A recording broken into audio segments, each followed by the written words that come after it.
Throughout life, there's going to be many times where we start to just feel overwhelmed and potentially go full burnout.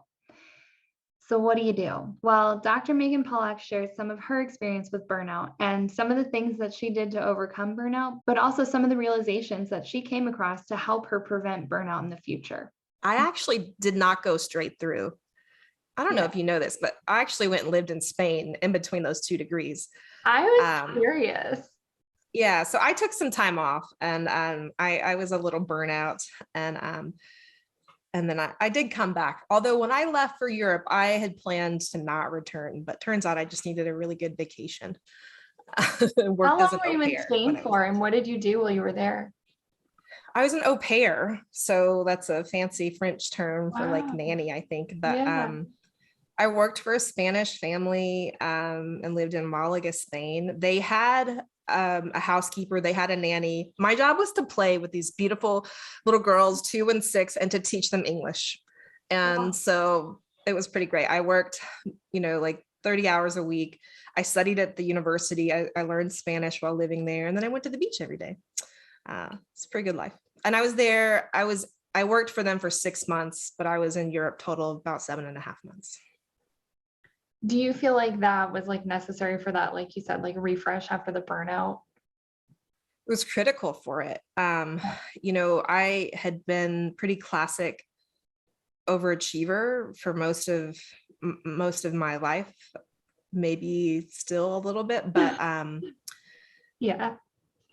I was just burnt out. Like I had hustled and hustled to be excellent so I could get the college scholarships, and then I graduated early from college, and I just needed some time. I needed to go explore. And I'm also really keen to say, like, my parents did not pay for this. Like, they were not supportive of it. Like, I did it all on my own.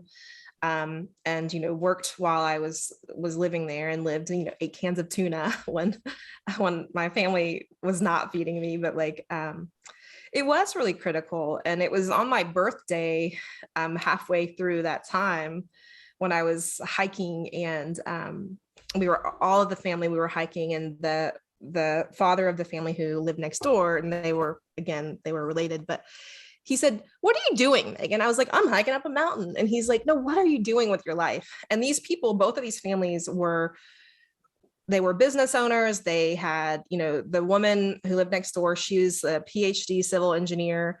Her brother, who was the father of the house the family I lived in, they own the largest civil engineering firm in all of Southern Europe.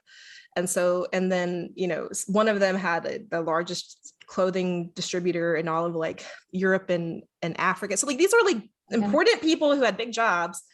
And so Manolo, he's like, "What are you doing?" And I was like, "I'm hiking up a mountain." He's like, "No, what are you doing with your life? You need to do something important." He's like, "You're too smart. You need to go home and you need to make a life for yourself." And so I was a little thrown back by that. And so I ended up finishing the rest of the hike by myself. And then I came back to the house, and I immediately emailed Texas Tech, and I was like, "Hey, so my name's Megan, and I think I want to come back." And no kidding, they said, "We'll see you in January." This was October 7th. I didn't register. They took care of everything. I had already taken the GRE, just so that was done. Mhm. And they really did take care of everything. So I showed up, got $9,000 a semester. So they knew who I was, and they were sort of waiting for me to come back. So that was that. So yeah, I did need that time, and I did learn a lot and grow a lot during that time as well. Do you think there's anything you would say to someone who maybe they're starting on that path right now? They're early on in their education and they're already starting to feel that burnout. Is there any way to, or based on what you're looking at and any reflection of your own experience, to prevent that burnout so it goes to that point? Or how could you slow it down, or what would you have done differently? Not that you would want to change anything necessarily, but Yeah. That's a great question. It's something I think a lot about, because I have actually experienced burnout a few times in my life. But what I think I've recently realized is that burnout came when I was working hard to please other people. And now that I have shifted and I run my own company and I do my own business, I still work the same obscene amount of hours. I still do the same kind of work, but I am not seeking validation from anyone else. Like I mean, I would like to have validation of clients who like hire me to do work, right? But like Yeah.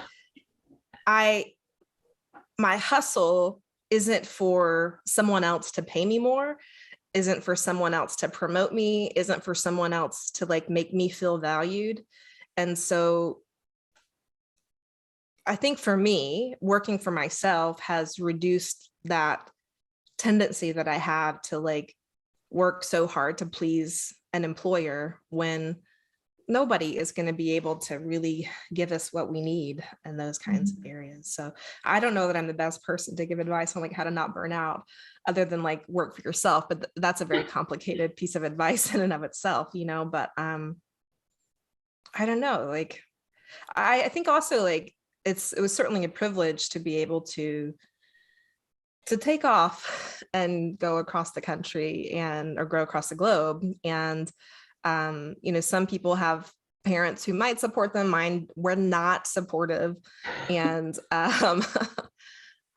you know, when I burn out another time, I was able to like take a little, you know, couple months sabbatical from work. And so I think there's also importance of just listening to your body and paying attention to it. Something else I've learned as an entrepreneur working for myself is that like, I don't have to go 90 to nothing all the time, that I'm learning to like listen to my body and like ride the creative waves. So if, you know, bursts of energy and productivity and inspiration come, I ride that wave. But then, you know, when it sort of settles down, like use those periods of when things settle down to like regenerate and, you know, renew. And because you can't go 90 to nothing all the time. Like you will definitely burn out, gas out, have heart, you know, chest pains and lots of stress. Yeah. I like how you said that though. That's beautifully said of like when we are doing things for validation, we're much more likely to burn out. And it's so true. Like no amount of validation is ever enough when we're doing things purely for validation of like, tell me that I'm doing well. Cause it's like you can get every A plus, perfect scores, and everyone around you saying like, oh my goodness, you're doing the best in the class, or you're doing the best on this. And it doesn't matter. Like you still have to keep striving for that next thing. And it's never like satisfying until you can have that internal piece of like, okay, I'm enough. Like this is me. And then doing it for what we love. Like, so I love how you said that. Oh, good. That's a very new awareness actually, like in the last couple of months. So isn't it cool how that always happens? So it's like, why didn't I know that like 10 years ago? But yeah. Yeah. And it's hard to say like stop seeking validation because right. I think particularly as women, we are conditioned, like literally like wired based on our, you know, how we are nurtured to seek that validation. And so it takes and I still certainly seek validation in lots of ways, but like, but having to unwire that and sort of coach ourselves out of that behavior is hard.